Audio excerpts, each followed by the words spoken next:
everyone. I hope you're doing well. I have been busy this morning. I've been cleaning the house because my father-in-law is coming over. So I decided to give myself a treat by just resting and doing a short video.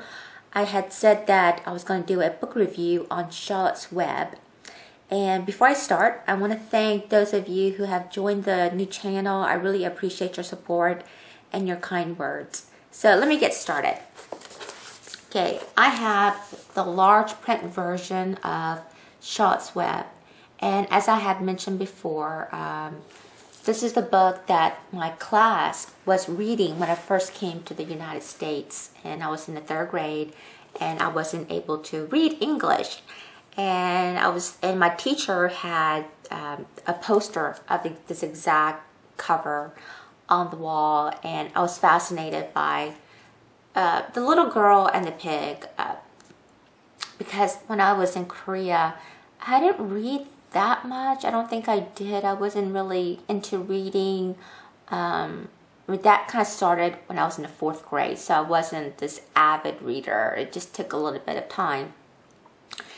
And maybe later on I'll talk to you about how to maybe encourage reading if you have small children. I have some tips on that.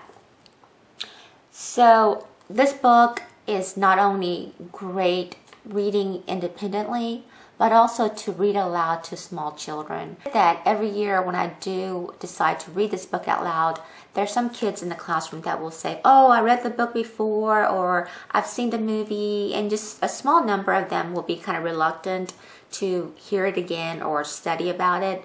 But once we get into it, they are mesmerized. They're just kind of sucked in, and they just can't get enough of it. And I just love that.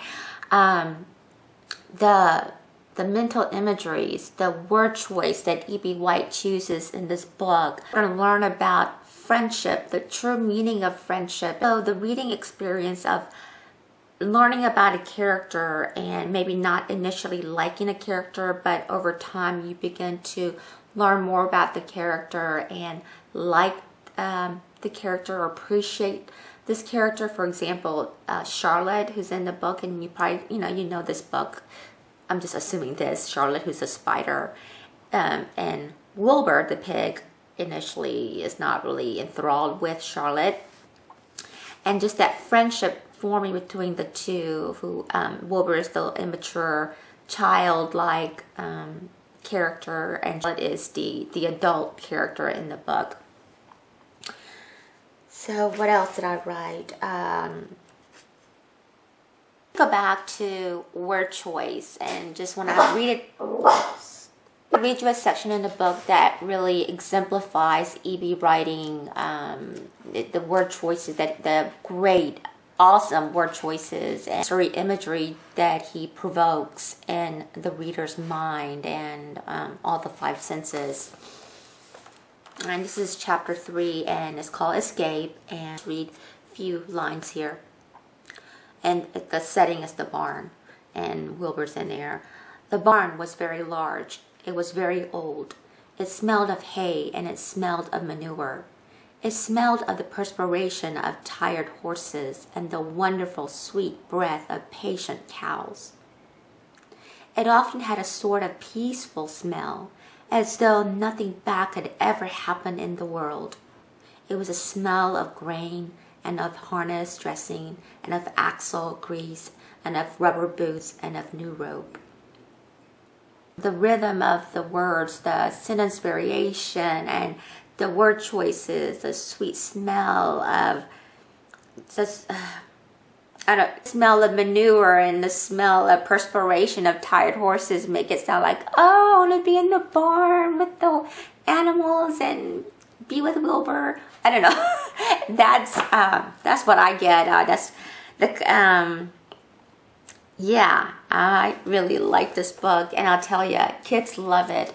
And this won the Newbery Honor Book.